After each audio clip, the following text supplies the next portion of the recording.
Iceland is cracking open.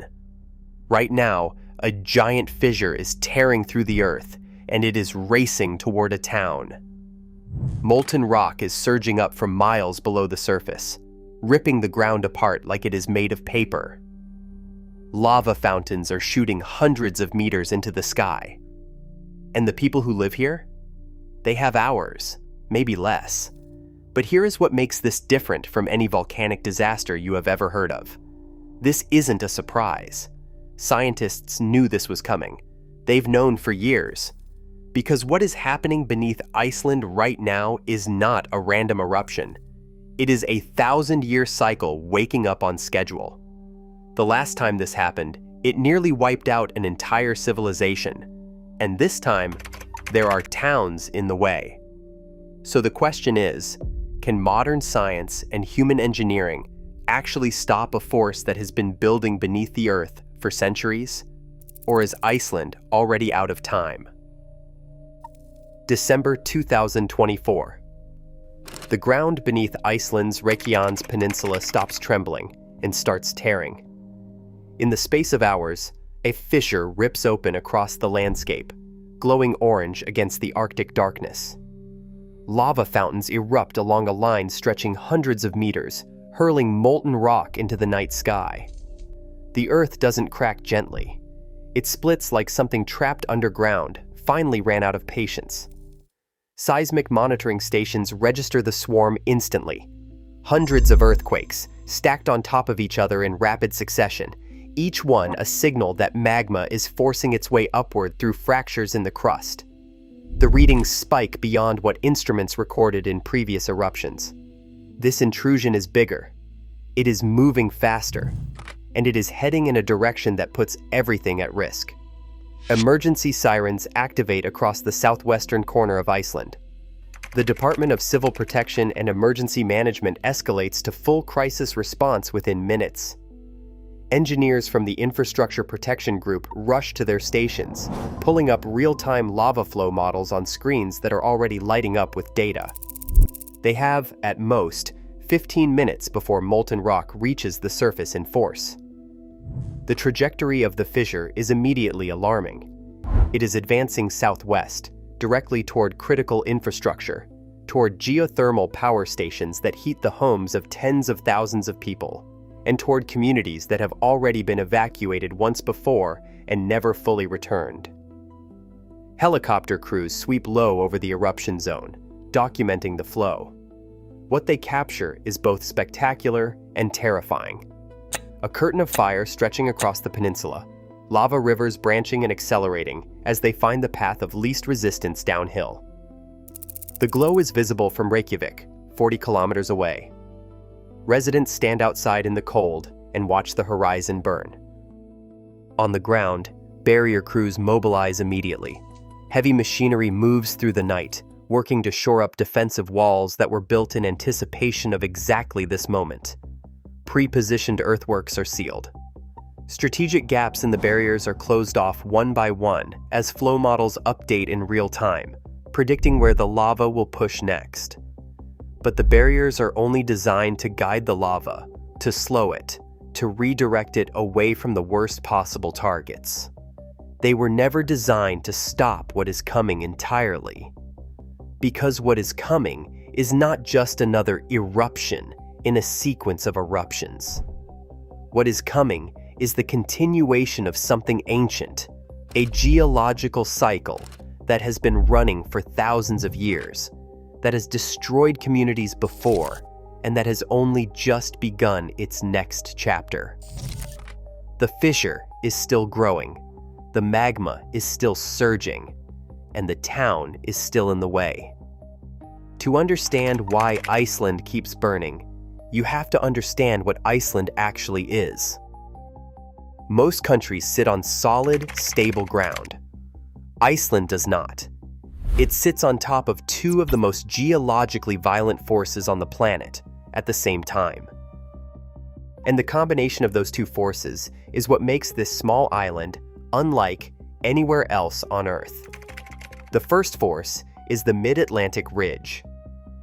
This is a massive underwater mountain range running straight down the center of the Atlantic Ocean, nearly 16,000 kilometers long. It exists because two tectonic plates, the North American plate and the Eurasian plate, are slowly pulling apart from each other. That separation happens at roughly 2 centimeters per year, about the speed your fingernails grow. It sounds harmless.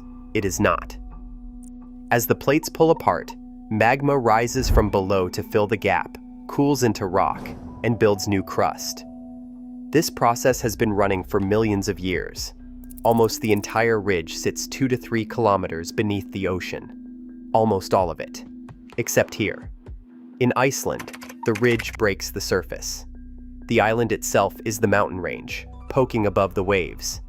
But a mid-ocean ridge alone does not explain Iceland's extremity. That requires the second force. Directly beneath Iceland sits a mantle hotspot. These are columns of superheated rock rising from deep within the earth, and they burn hotter and push harder than the surrounding mantle. The hotspot under Iceland has been active for tens of millions of years. On its own, a mantle hotspot creates volcanic island chains, such as Hawaii, Galapagos, and the Canary Islands. But those hotspots sit in the middle of tectonic plates. Iceland's hotspot sits directly beneath a plate boundary that is already tearing itself apart. The result is a geophysical pressure cooker running on maximum heat with no release valve. This combination is responsible for something staggering. Iceland, a country smaller than the state of Kentucky, has produced roughly 1/3 of all the lava that has erupted onto Earth's surface in the last 500 years. 30 active volcanic systems spread across the island. More than 100 volcanoes have erupted in the last 10,000 years alone. And the most dangerous zone of all is the Reykjanes Peninsula, the southwestern corner of the island where the plate boundary runs directly beneath populated land. There is no central volcano here with a predictable crater. The boundary itself is the volcano. The entire peninsula is the vent. This is where 80% of Iceland's population lives within an hour's drive. This is where the fissure is opening right now. What is happening in Iceland right now is not a surprise to geologists. It is a confirmation. Because this has happened before. Not once, not twice. At least 3 times in the last 4,000 years. And each time it followed almost exactly the same pattern. Centuries of quiet, then centuries of fire. When the Norse Vikings settled Iceland in 874 AD, they were meticulous record keepers. Their sagas and annals described events on the Reykjanes Peninsula between 1210 and 1240 that read like the end of the world. Fire coming out of the sea, darkness during daytime, the ground splitting open and swallowing farmland whole. Repeated fissure eruptions tore across the peninsula for decades. Livestock died, crops failed. Medieval communities that had built their lives on this land were pushed to the absolute edge of survival. That period is now known as the Reykjanes Fires, and for 8 centuries after it ended, the peninsula went quiet. Modern scientists didn't just take the Vikings' word for it. They went looking for proof in the ground itself. Beneath soil and lake sediment in volcanic regions lie layers of ash from ancient eruptions. Each layer carries a precise chemical fingerprint, a unique mix of silica, iron, magnesium, calcium, and sodium that identifies exactly which volcanic system produced it. When scientists pair those fingerprints with radiocarbon dating of the surrounding sediment, they can reconstruct a timeline of eruptions going back thousands of years with remarkable accuracy. In 2020, researchers from the Iceland Geosurvey published findings that confirmed what the Viking records had suggested. At least 3 major eruptive episodes had struck the Reykjanes Peninsula over the last 4,000 years. Each episode lasted a few hundred years. Each was separated from the next by roughly 800 to 1,000 years of silence. The cycle was real, it was measurable, and it was repeating. Then, in late 2019, the ground started shaking. Earthquakes began rattling the Fagradalsfjall area, less than an hour from Reykjavik. They started small, then they multiplied. By early 2021, more than 40,000 earthquakes had struck the region in a matter of weeks. Magma was forcing its way upward through the crust. In March 2021, the ground gave way. A fissure tore open and lava erupted on the Reykjanes Peninsula for the first time in 8 centuries. More eruptions followed in 2022, then 2023. Each time, the activity shifted further southwest, closing in on populated areas. In November 2023, the town of Grindavik, home to 3,700 people, was evacuated. Fissures opened beneath its streets. Homes were destroyed. The cycle had not returned. It had never truly left. Knowing a volcanic cycle is coming and actually surviving it are two very different things. Iceland cannot stop the eruptions. No country can. But what Iceland has done, what makes its response genuinely unprecedented in the history of volcanology, is build a system that can see the eruptions coming and respond fast enough to matter. Not in days, not in hours, sometimes in minutes. The foundation of that system is ground deformation monitoring. Before magma erupts, it accumulates. It fills underground reservoirs, pushes into cracks, and forces the land above it to swell. GPS sensors and satellite-based radar technology called INSAR, interferometric synthetic aperture radar, measure that swelling with extraordinary precision. In 2021, some areas of the Reykjanes Peninsula rose by tens of centimeters before subsiding again as magma shifted underground. Scientists watched the ground breathe, and every movement told them something about what was building below. Alongside ground deformation, thousands of micro-earthquakes are recorded and analyzed in real time. Each small quake is a signal, magma forcing open a crack, pressure finding a new pathway, rock fracturing under forces it can no longer resist. When scientists map those signals together, they can trace the shape and movement of underground magma intrusions with a level of detail that would have been impossible a generation ago. They can estimate the volume of magma involved. They can identify the depth of underground reservoirs. They can watch in real time as molten rock migrates toward the surface. This information flows directly to engineers and emergency planners who must act on it immediately. And immediately is not a figure of speech. When a seismic swarm signals that an eruption is imminent, the window between warning and lava reaching the surface can be as short as 15 minutes. In that time, flow modeling software must process the incoming data, predict the most likely path of the lava, and tell crews on the ground exactly which gaps in the barrier system need to be sealed, right now, before the rock arrives. That software was not originally designed for lava. It was adapted from flood simulation tools developed by the United States Navy to model fast-moving flows shaped by gravity and terrain. The same physics that governs floodwater, it turns out, also governs molten rock. The adaptation has proven remarkably accurate.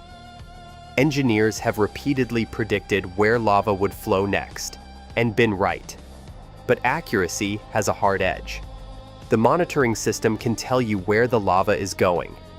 It cannot always give you enough time to stop it. And in Iceland right now, 15 minutes is sometimes all you get. Knowing where the lava is going is one thing. Actually, standing in its way is something else entirely. When seismic activity first returned to the Reykjanes Peninsula in 2021, Iceland made a decision that had no real precedent in modern history. They were not going to simply evacuate and watch. They were going to fight back. And so Iceland established the Infrastructure Protection Group, a team of engineers, scientists, and emergency planners with one singular mission: protect critical infrastructure from lava. The first barriers were built during the 2021 eruptions near Fagradalsfjall. They were improvised, constructed from whatever material crews could find on site: mud, gravel, soil scraped from the remains of previous eruptions.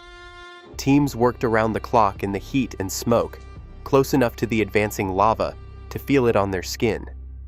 There was no established playbook. Every decision was being made in real time, on ground that was still shaking. But those early experiments revealed something critical. You do not need to stop lava. You need to redirect it. Lava behaves differently depending on its type, and understanding that difference changed everything. Thick, chunky lava, known as AA, piles up against barriers like slow-moving rubble. Stop it with a wall built solid enough and it stacks up on itself, loses momentum, and stalls. But smooth, fast-moving lava, known as pahoaho, flows like liquid honey. It finds gaps, spills over edges, and cannot simply be blocked. What drone surveys showed, however, was that pahoaho could be redirected using angled barriers that steered the flow away from critical targets. The barrier did not need to be a wall. It needed to be a guide. That insight transformed the entire engineering approach. Today, multi-kilometer barriers up to 24 meters high have been constructed across the Reykjanes Peninsula. 2 new quarries were opened specifically to supply enough compacted basalt gravel to build and maintain them. The barriers are armored with boulders, shaped by lava flow modeling, and designed to steer molten rock away from towns, major roads, and the Svartsengi geothermal power station that heats tens of thousands of homes. Strategic gaps remain open for emergency access and pipelines, but each gap comes with pre-positioned earthworks ready to be sealed within hours when the models say the lava is coming. And they have been sealed, repeatedly. In late 2024, lava overran the car park of the famous Blue Lagoon resort. The buildings survived. The car park was a deliberate sacrifice, a calculated triage decision made in advance to protect what mattered most. But for Grindavik, the limits of every barrier ever built were made brutally clear. No wall stops a fissure that opens directly beneath your feet. The barriers and the models and the engineering decisions are easier to understand when you put numbers to them. 3,700 people. That is how many called Grindavik home. It is a fishing town on the southwestern tip of the Reykjanes Peninsula. Modest houses, working harbor, generations of families whose lives were built around the sea. The kind of town where everybody knows everybody.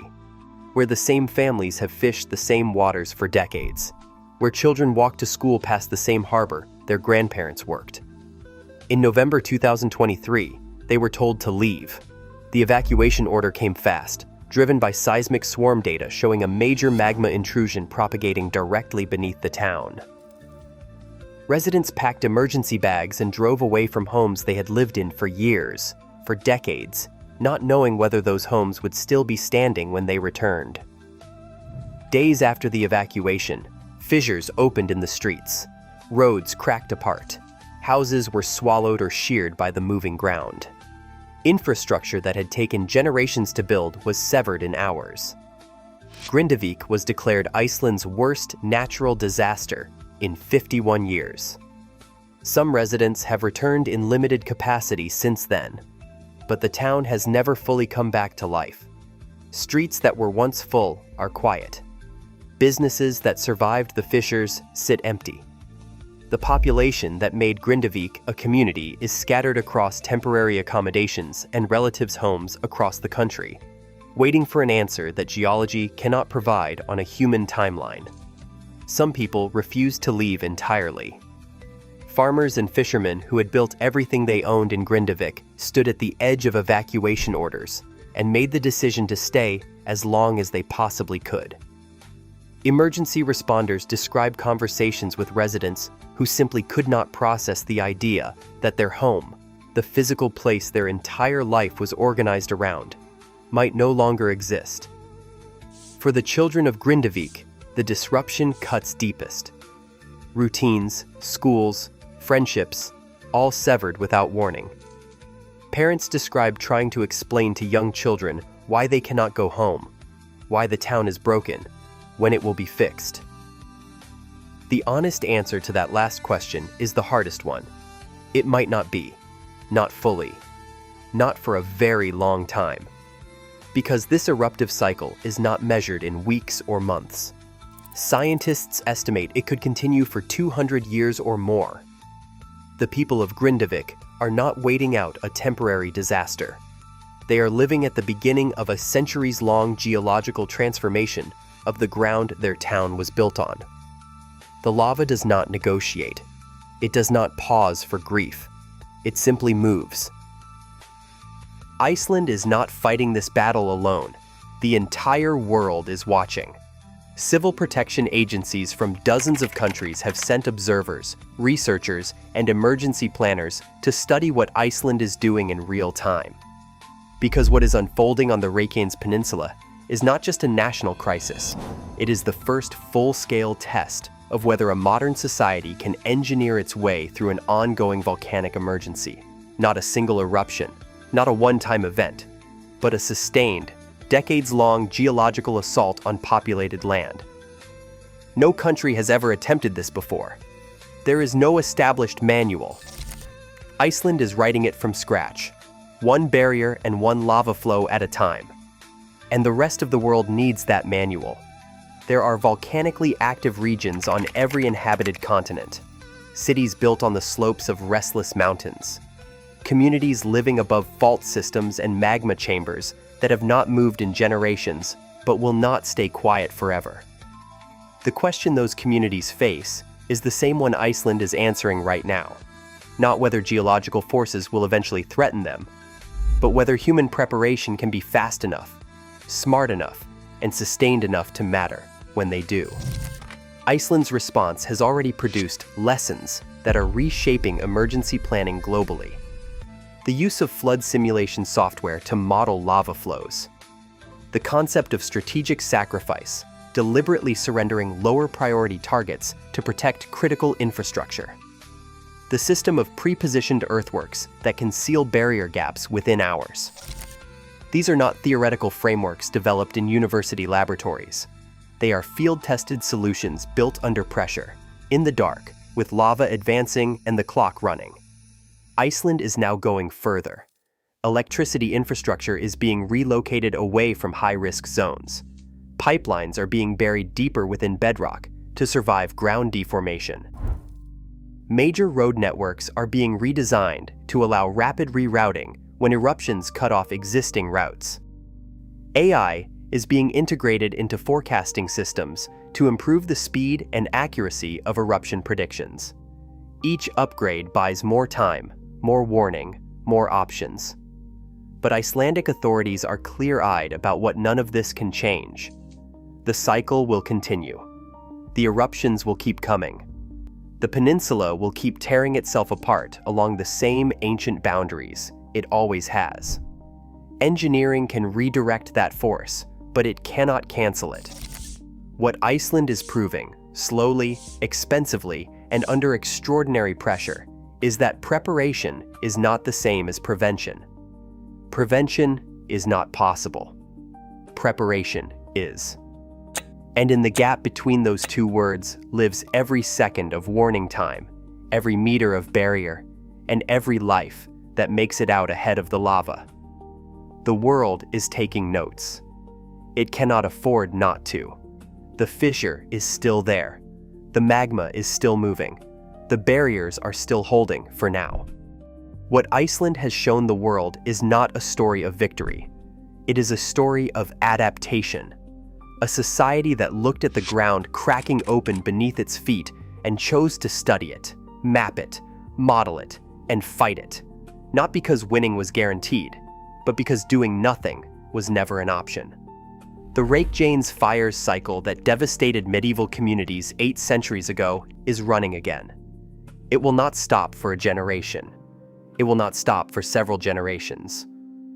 The engineers and scientists managing this crisis today are building systems that their children and grandchildren will still be maintaining long after they are gone. That is an extraordinary thing to reckon with. A disaster with no finish line. A recovery that outlives the people doing the recovering. But Iceland is still standing. The monitoring networks are still running. The barriers are still being built higher, longer, and smarter with every eruption that tests them. and the communities displaced by this cycle are still fighting to come back. Not because it is safe, but because it is home. The ground beneath Iceland will keep cracking open. The lava will keep surging. The fissures will keep racing toward whatever stands in their way. The only question that has ever really mattered is the same one Iceland is answering right now, in real time, with everything on the line. How long can you hold the line against the Earth itself?